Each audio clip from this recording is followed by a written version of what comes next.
sitting with my friend Erline Wiles in Fort Motte, South Carolina. Fort Motte is a wonderful farming community to which you were brought as a young bride of 1949. That's correct. You grew up in a family down in Barnwell and y'all farmed. That's correct. You helped your mother some. I did. And I guess we're kind of born with that instinct of loving flowers and working with flowers, and I think that I've had it all my life. When you came here, there was a neighbor who encouraged you. Who was that, Erline? That was Miss Ethel Keefe, and she was a hard worker and such a nice lady, and she had beautiful flowers, and she helped me so much getting started with my garden. And she had access to a place that you could buy the azaleas very cheap. And she got me about 100. Of course, they were not very big, but they grew to be very big. That was quite a gift, I guess, 100 azaleas to look after. That's right. And from there, I just kind of started doing little beds and putting things here and there. I love the story of how you branched out into roses. Would you like for me to tell I that? would. Well, one day the salesman came by to talk to my husband, and he was trying to sell him some green beans.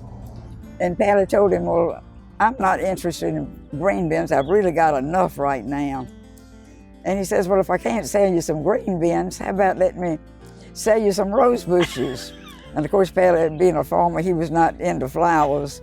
So he said, well, I'm not interested, but go by the house and my wife might like to have some. So he came by the house and talked to me and told me to come to Columbia, and he had some at the co-op. So I went to Columbia, and he helped me pick out some, and I planted them in a bed, and I fell in love with them, no doubt about it. And eventually that led to a very formal part, and one of the first things that you really had, I think, formalized. It was. Mr. Prickett from town came to help you lay out the rose bed, which had a brick border, and now it's a feature as you drive in. That's right, that's right. But tell me how that evolved into more of the mixed aspect that rose garden has now, Erline. Well, at one time, I just had roses and nothing else in the rose bed, but I had a trip to England and I saw how they had mixed the perennials and things with the roses and how pretty it looked.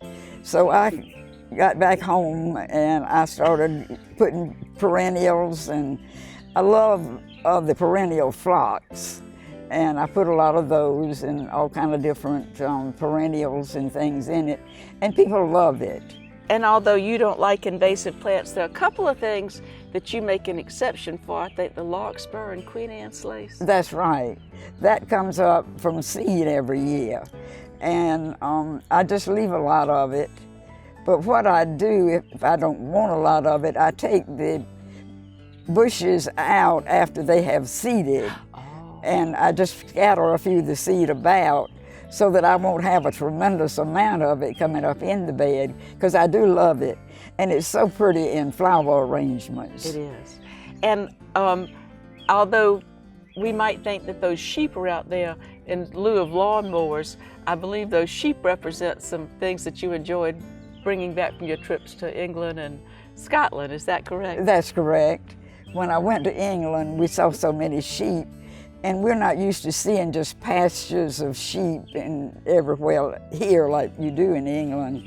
And it kind of impressed me. So when I got back, I had a catalog that I saw them in it, and I ordered a pair.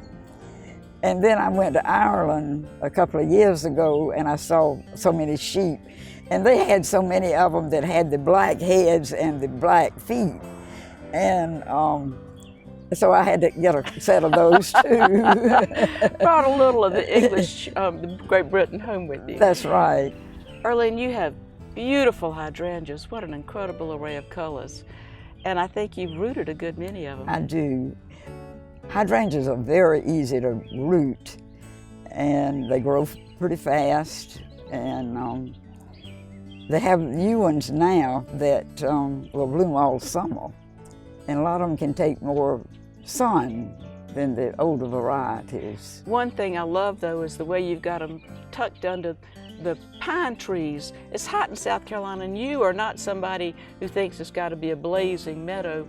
I think the hydrangeas in the back of the house under those pines, and you've unified them with things like hosta and ferns. I have, and I also have azaleas back there and some camellias that bloom early, and then the hydrangeas come in. And gives you color a little longer. And then across the way, after Hugo, when there was all that destruction, you kind of opened up a whole new area. Goodness, I would have been so glad to relax at that point, but there's a big, beautiful new garden over there, and you've got a lot of large shade trees there, Erline. I do, and they grow real fast, and you've got some that are unusual. You've got a wing nut. Yeah, and I love that tree. It's beautiful. You want to know where it came from? Yeah. It came from the zoo in Columbia. They used to have a plant sale in the spring and in the fall, and one year I was there and they had this tree for sale and I bought it. And everybody loves that tree. It's fascinating. It is so pretty. And a willow tree that seems to have almost a twisted leaf. A weeping willow. Weeping willow, yeah, that's weeping willow. But a different one. That's nice for flower arrangements too. It is, yeah. But also you've got a lot of structure over there that comes from, I think, some viburnum. You believe in structure, and why have you been attracted to the viburnums? Because of the blooms, and the foliage is very attractive, very easy to grow. The cold doesn't hurt them, and so it's a nice plant to have. It's been so much fun to look at the plants today and see the insects on them, and the coneflower just seems to be a magnet. I walked out there this morning kind of early, and I've never seen so many butterflies on those coneflowers and those things out there. They were just fantastic. And you said you don't take the heads off, you leave them for the birds? For the birds. The birds love the seed. And if you want some to plant yourself, you better get them and go ahead and scatter them or whatever, because the birds are going to eat every one of them. Of course, we're here in the glory of the garden, and you just had your 90th and a half birthday. I'm afraid so. And a great party to celebrate the garden. But you've made sure there are things all throughout the year by trees and other shrubs. And how about crepe myrtles and Japanese maples and things? Oh yes, I love those too. There's not many flowers I don't love. And they have unusual colors in the fall and spring. Yeah, it's fall and spring, that's right. And you have conifers and different things to use the plant material, the leaves, as color. Well, I like the contrast in the flowers and the conifers and the different leaves on the plants. I think they complement each other.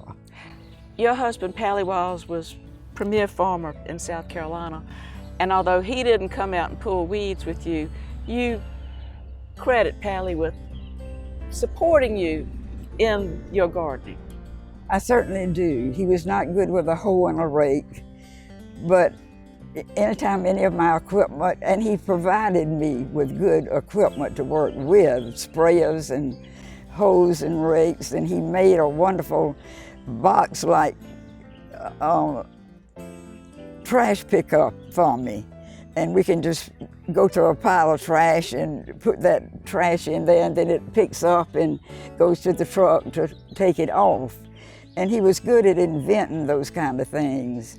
And anytime a sprayer or the lawnmower, anything broke down, he fixed it for me. And so he was a big part of this garden.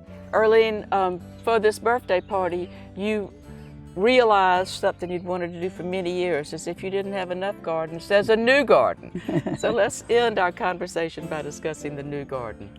Well, I've had this in my mind for years, but I just had not got to implement it. So when we were going to have this party, I decided I'd do something special in remembrance of it. And I had in my mind what I wanted to do. And I happened to be at a very nice nursery in Columbia, and I saw the 2 pots that I had envisioned for years, and they were on sale. Woo! So that Of course. it made me that much more anxious to get them and start my bed. And I had a wonderful man that helped me do the work, but I designed it. And I think it's turned out really pretty, and I've had a lot of compliments on it, and we enjoyed doing it. Well, Erline, when I come back for the next birthday party, I want to see that native honeysuckle twining all the way. Well, I hope you will. covering I the hope arch. you will. Well, Erline, one thing about this garden is you haven't been in a hurry, and it shows many years of devotion and care, and thank you for sharing it with us. Well, it's been my pleasure, Amanda. It really has. Thank you. You have a very nice show, and I enjoy it, and I'm sure so many other people do. Well, thank you for your kind words. All right.